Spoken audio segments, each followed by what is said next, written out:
क्या कभी आप लोगों ने सोचा है कि 1000 मतलब 1000 को के क्यों लिखते हैं?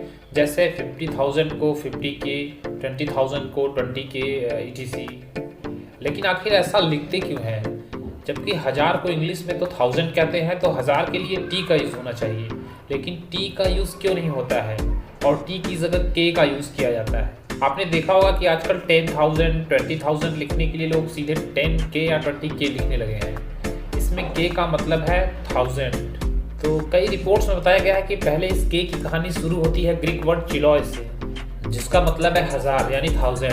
पहले ग्रीक में 1000 के लिए ही इसका यूज़ किया जाता था। वैसे इसका मतलब पूरे 1000 काउंट से नहीं है, इसका मतलब हजारों से होता है और बाइबल में भी इसका जिक्र है।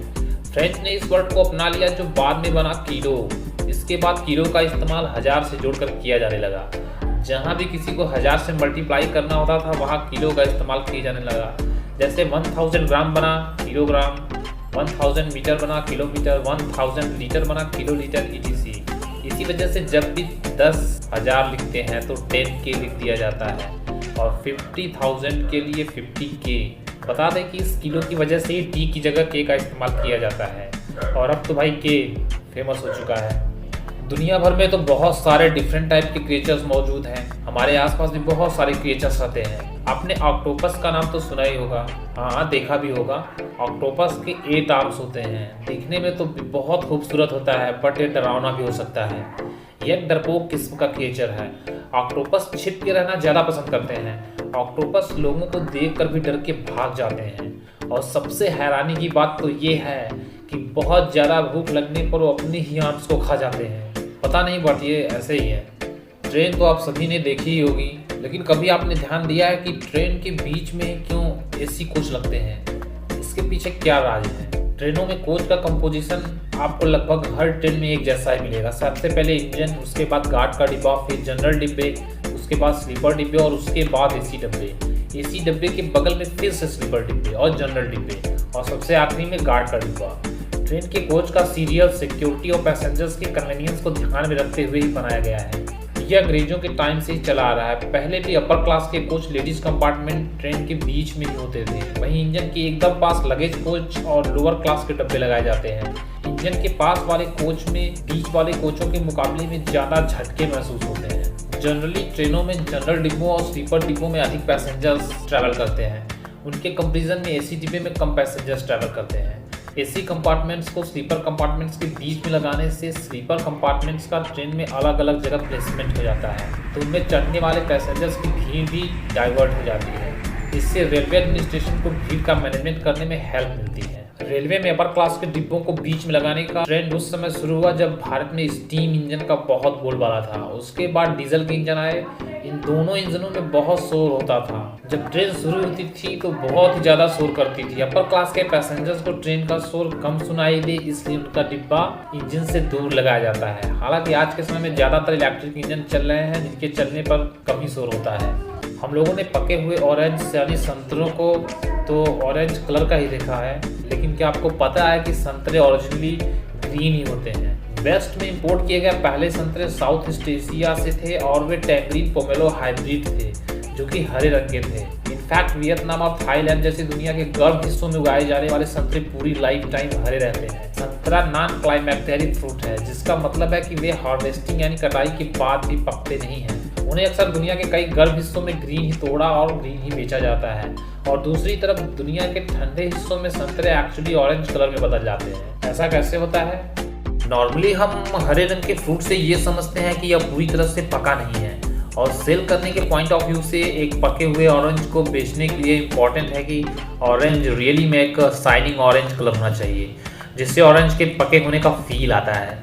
इस प्रॉब्लम को निगेटिव करने के लिए फार्मर अपनी फसलों को एथिलीन के साथ स्प्रे करते हैं। ये केमिकल नेचुरल तरीके से किसी भी बचे हुए क्लोरोफिल को डेड कर देते हैं, जिससे नारंगी यानी ऑरेंज ऑरेंज कलर का हो जाता है और इसका टेस्ट पर भी कोई इफेक्ट नहीं पड़ता है। क्या आपने कभी स्पेस आई यानी अंतरिक्ष की आंख देखा है? नासा ने इस तस्वीर को अपने इंस्टाग्राम अकाउंट पर शेयर कर लिखा कि क्या हेलिक्स नेबुला पर आपकी नजर पड़ी? इस डरावनी तस्वीर को नासा के jet propulsion laboratory Spitzer space telescope से लिया है। नेबुला या निहारिका स्पेस में मौजूद बादलों का एक विशाल झुंड होता है। इसका बिल्ड किसी स्टार के मरने के बाद यानी स्टार की हीट खत्म होने के बाद लास्ट स्टेज में होता है। इसमें गैस, प्लाज्मा और धूल मिक्स होते हैं। इसमें हाइड्रोजन, हीलियम और कई आयोनाइज्ड प्लाज्मा गैसें होती हैं। अमेरिकन स्पेस एजेंसी नासा ने हैलोवीन वीक के मौके पर एक हैरान कर देने वाली तस्वीर शेयर की है।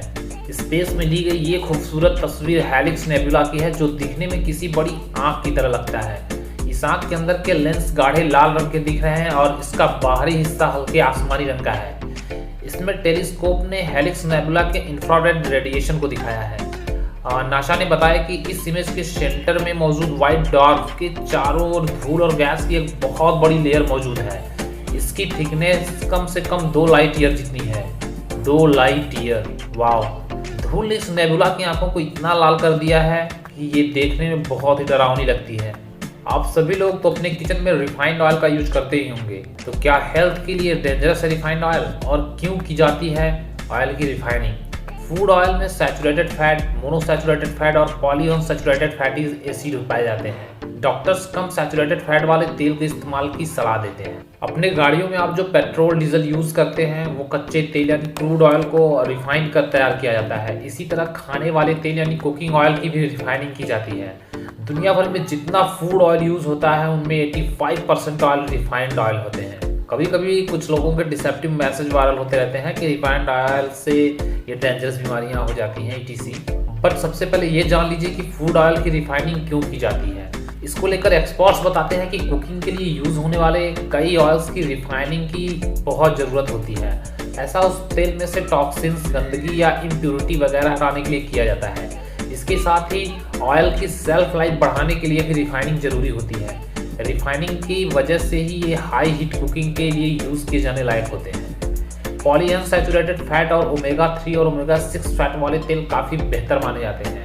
Food safety and standard authority of India FSSAI की ओर से भी एक सेमिनार में यह कंफर्म किया जा चुका है कि खाना पकाने के लिए रिफाइंड ऑयल का यूज बिल्कुल सेफ है। FSSAI सर्टिफाइड रिफाइंड ऑयल का इस्तेमाल करना चाहिए। FSSAI ने तो वेजिटेबल ऑयल की रिफाइनिंग को भी ओके कर दिया है। ध्यान रखने वाली बात यह है कि तेल खरीदते समय फैट की क्वांटिटी का ध्यान रखें और अपने घर में एक ही तेल को बार बार गर्म करके यूज ना करें।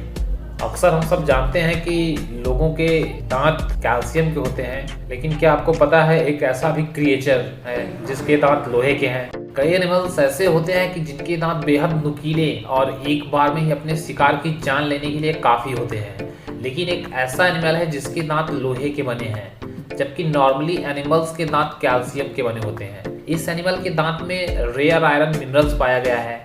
ये इन दांतों से पत्थरों को भी खा जाता है। सबसे बड़ी हैरानी की बात यह है कि घोंघे यानी स्नेल की स्पीसीज का एनिमल है और आमतौर पे स्नेल बेहद सॉफ्ट होते हैं। इस एनिमल को लोग प्यार से वॉन्डरिंग मीट लॉफ बुलाते हैं, क्योंकि इसे देखने पर ये एक भूरे लाल रंग के मांस के टुकड़े जैसा दिखता है। साइंटिफिक लैंग्वेज में इसका नाम है क्रिप्टोसिटोन स्टेलरी। ये आमतौर पर पथरीले कोस्टल एरिया वाले इलाकों में पाया जाता है। साइंटिस्ट को इस एनिमल के दांत में रेयर आयरन ओर यानी लॉ एस सेंटा बार्बराइट मिला है। इसके शरीर का स्ट्रक्चर एक्स शेप होता है। ऊपर की तरफ कैल्शियम से बना मजबूत सेल होता है।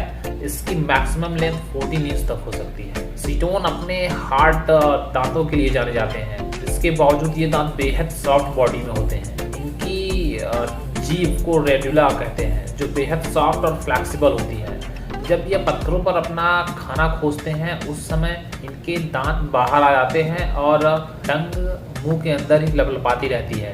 पत्थर पर चिपकी काई व दूसरे छोटे जीवों को खाने के टाइम सिर्फ उसे ही नहीं खाते, बल्कि उसके आसपास के पत्थरों को भी ये खा जाते हैं। डायनासोर वर्ड सुनते ही हमारे सामने एक बहुत ही बड़ा क्रिएचर का इमेज आ जाता है। लेकिन क्या आप दुनिया के सबसे छोटे डायनासोर को जानते हैं? दुनिया का सबसे छोटा डायनासोर माइक्रोरैप्टर। अब तक खोजे गए सबसे छोटे डायनासोरों को माइक्रोरैप्टर कहा जाता है और यह केवल 16 इंच लंबा है। माइक्रोरैप्टर छोटे 4 पंखों वाले डोमियोसॉरिड डायनासोर की एक स्पीसीज है जिनके लियोनिंग से कई अच्छी तरह से प्रिजर्व फॉसिल्स। इन्फॉर्मेशन आपको कैसा लगा कमेंट सेक्शन में लिखें और इसी तरह की इंटरेस्टिंग वीडियोस पाने के लिए चैनल को लाइक, सब्सक्राइब और शेयर कर दें।